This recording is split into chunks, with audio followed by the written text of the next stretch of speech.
PS ഡയറിയിലേക്ക് സ്വാഗതം. നമ്മൾ ഇന്നിവിടെ ഡിസ്കസ് ചെയ്യാൻ പോകുന്നത് 2024 സെപ്റ്റംബറിൽ നടന്ന SI മെയിൻസ് പരീക്ഷയുടെ മലയാളം ചോദ്യങ്ങളാണ്.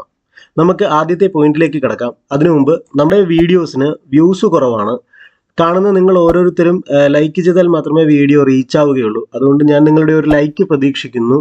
തീർച്ചയായും ലൈക്ക് ചെയ്യുക. അപ്പോൾ നമുക്ക് ആദ്യത്തെ ചോദ്യത്തിലേക്ക് കിടക്കാം. വിഹഗം എന്ന വാക്കിന്റെ അർത്ഥം എന്ത്? ഇതാണ് 91ാമത്തെ ചോദ്യം. വിഹഗം എന്ന വാക്കിന്റെ അർത്ഥം, ഇവിടെ ഇതിന് കറക്റ്റ് ആയിട്ടുള്ള അർത്ഥം എന്ന് പറയുന്നത് പക്ഷി എന്നാണ്. വിഹഗം എന്ന് പറഞ്ഞാൽ പക്ഷി എന്നാണ് അർത്ഥം.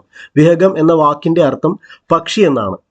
അടുത്തത്, പ്രത്യേകം എന്ന പദം പിരിച്ചെഴുതുന്ന രൂപം ഏതെന്നാണ് ചോദിച്ചിട്ടുള്ളത്. പ്രത്യേകം എന്ന പദം പിരിച്ചെഴുതുന്നത് പ്രതി അധികം ഏകം എന്നാണ്. ഇത് നമ്മൾ സ്കൂൾ ലെവലിൽ പഠിക്കുന്ന കാര്യങ്ങളാണ്.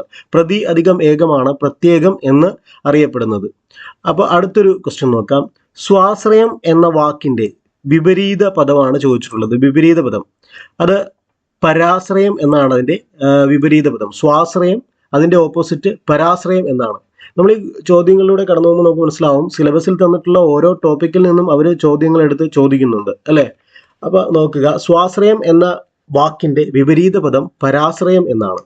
താഴെ കൊടുത്തിരിക്കുന്നതിൽ ശരിയായ വാക്യം ഏത് എന്നാണ് ചോദ്യം. ഇതിൽ ഓപ്ഷൻ എ പറയുന്നു, ഏകദേശം 1000-ഓളം പേർ സമ്മേളനത്തിൽ പങ്കെടുത്തു. അപ്പോൾ ഏകദേശം 1000-ഓളം, ഇത് രണ്ടും കൂടെ വരുന്നതുകൊണ്ട് രണ്ടും ഒരേ മീനിങ് ആണ്, അതുകൊണ്ട് അതായിരിക്കില്ല. അടുത്ത ഓപ്ഷൻ നോക്കുക, ഉദ്ദേശം 1000-ഓളം. ഉദ്ദേശം 1000-ഓളം, അത് രണ്ടും ഒരേ മീനിങ് തന്നെയാണ്. അപ്പോൾ അതും വരാൻ സാധ്യതയില്ല. ഉദ്ദേശം 1000-ഓളം പേർ സമ്മേളനത്തിൽ പങ്കെടുത്തു. അടുത്തൊരെണ്ണം നോക്കുക, ഏകദേശം 1000. അപ്പോൾ ഒരു ഏകദേശം 1000 എന്നുള്ളത് വരുന്നുണ്ട്. ഇത് വലിയ കുഴപ്പമില്ല. അടുത്തൊരെണ്ണം നോക്കുക, ഏതാണ്ട് 1000-ഓളം. അവിടെ ഒരു അനിശ്ചിതത്വമാണ്, രണ്ടും ഒരേ മീനിങ് ആണ്. അപ്പൊ ഈ തന്നിരിക്കുന്ന കൂട്ടത്തില് ശരി ഉത്തരം എന്ന് പറയാൻ പറ്റുന്നത് നമുക്ക് ശരിക്കും പറഞ്ഞാൽ ഈ ഓപ്ഷൻ സി ആണ്. ഓപ്ഷൻ സി, ഏകദേശം 1000 പേർ സമ്മേളനത്തിൽ പങ്കെടുത്തു എന്നുള്ളതാണ് ഇവിടെ ശരിയായിട്ട് വരുന്നത്. അടുത്ത 95ാമത്തെ ചോദ്യം നമുക്ക് നോക്കാം. കാട് എന്ന വാക്കിന്റെ പര്യായമല്ലാത്ത പദം ഏതെന്നാണ്. കാട് എന്ന വാക്കിന്റെ പര്യായമല്ലാത്ത പദമാണ്. പര്യായമല്ലാത്തത് അചലം എന്നുള്ളതാണ്. അചലം. ബാക്കി ഈ പറയുന്ന വിപിനമാണെങ്കിലും വിപിനം, അടവി, കാനനം, ഇതൊക്കെ കാട് തന്നെയാണ് അല്ലെ. പക്ഷെ കൂട്ടത്തിൽ കൊടുത്തിട്ടുള്ളതിൽ അചലം എന്ന് പറയുന്നത് കാടിന്റെ പര്യായമല്ല. അടുത്തൊരു പോയിന്റ് നോക്കുക, അവതാരകൻ എന്നതിന്റെ സ്ത്രീലിംഗ രൂപം. അവതാരകൻ എന്നതിന്റെ സ്ത്രീലിംഗ രൂപം, അത് ഈ ഓപ്ഷനിലേക്ക് നോക്കിയാൽ നമുക്ക് എല്ലാ ഓപ്ഷനും നമുക്ക് കൺഫ്യൂഷൻ ആകും. അവതാരകൻ നമുക്ക് ചാടിക്കറി ചെയ്യാൻ സാധ്യത അവതാരിക എന്ന് ചിലപ്പോൾ നമ്മൾ കറുപ്പിച്ചേക്കാൻ സാധ്യതയുണ്ട് അല്ലെ. അവതാരകി, അവതാരക, അവതാരിത അല്ലെ. അപ്പൊ അങ്ങനെ നോക്കുമ്പോൾ ഇതിന്റെ ശരിയായിട്ടുള്ള ആൻസർ എന്ന് പറയുന്നത് അവതാരക എന്നുള്ള ഓപ്ഷൻ ബി ആണ്. Option B. നിങ്ങളൊരു കാര്യം ചെയ്യേണ്ടത്, മലയാളം, ഇംഗ്ലീഷ്, മാത്സ് ഒക്കെ പ്രീവിയസ് ഇയർ ക്വസ്റ്റ്യൻ പഠിക്കുമ്പോൾ നിങ്ങളൊരു ബുക്ക് കീപ്പ് ചെയ്യുക. ആ ബുക്കിലേക്ക് അറിയാൻ പാടില്ലാത്തത് മാത്രം എഴുതി വെക്കുക. എക്സാം വരുമ്പോൾ ആ ബുക്ക് റിവൈസ് ചെയ്തിട്ട് പോവുക, അതായിരിക്കും എളുപ്പം. നിങ്ങൾക്കറിയാലോ, ഒരു ക്വസ്റ്റ്യൻ എന്ന് പറയുന്നത് ഒരു PSC പരീക്ഷയിലെ 100 ക്വസ്റ്റ്യനും പുതിയ ക്വസ്റ്റ്യൻ അല്ല. അതിൽ പരമാവധി മാക്സിമം ക്വസ്റ്റ്യൻസ് ഒക്കെ പ്രീവിയസ് ഇയർ ക്വസ്റ്റ്യൻസ് തന്നെയായിരിക്കും. അപ്പോൾ നമ്മളിത് വർക്കൗട്ട് ചെയ്യുന്നതുകൊണ്ടുള്ള ഒരു പ്രധാന ഗുണം എന്ന് പറയുന്നത് നമുക്ക് ഭാഗ്യം ഉണ്ടെങ്കിൽ ഇതൊക്കെ തന്നെ നമ്മുടെ പരീക്ഷയ്ക്കും ചോദിച്ചേക്കാം.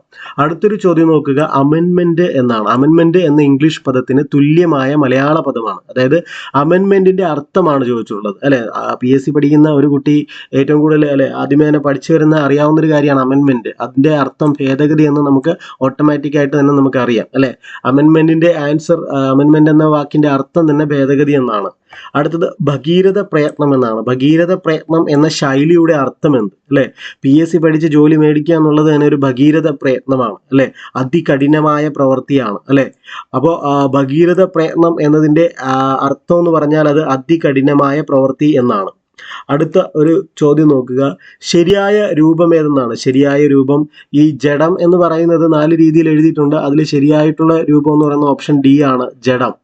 ഓപ്ഷൻ ഡി, ജഡം. ഇതാണ് ശരിയായിട്ടുള്ള രീതി. മനസ്സ് എന്നതിന്റെ പര്യായ പദം ഏത് എന്നാണ് ചോദിച്ചിട്ടുള്ളത് അല്ലെ. ഇവിടെ മൗലി, ഉത്തമാംഗം, മതി, വപുസ് എന്ന് കൊടുത്തിട്ടുണ്ട്. ഇതിൽ കറക്റ്റ് ആയിട്ടുള്ള ആൻസർ എന്ന് പറയുന്നത് മതി എന്നുള്ളതാണ്. മതി. അപ്പൊ ഇത്രയുമാണ് നമ്മൾ സബ് ഇൻസ്പെക്ടർ ഓഫ് പോലീസിന്റെ മെയിൻസ് പരീക്ഷയ്ക്കുള്ള മലയാളം എന്ന് പറയുന്നത്. അപ്പൊ ഇനി ഇതിന്റെ സീരീസ് ഉണ്ടാവും, മലയാളത്തിന്റെ ക്ലാസ്സുകൾ ഉണ്ടാവും, ഇംഗ്ലീഷിന്റെ പ്രത്യേകം ഉണ്ടാവും. അപ്പൊ നിങ്ങളത് വാച്ച് ചെയ്യുക. നിങ്ങളുടെ ലൈക്കാണ് വീഡിയോക്ക് റീച്ച് കൂട്ടുന്നത്. അതുകൊണ്ട് കണ്ടു തുടങ്ങുമ്പോൾ തന്നെ ലൈക്ക് ചെയ്യുക. സബ്സ്ക്രൈബ് ചെയ്തിട്ടില്ലാത്തവർ സബ്സ്ക്രൈബ് ചെയ്യുക. ബെൽ ഐക്കൺ എനേബിൾ ചെയ്യുക. Thank you.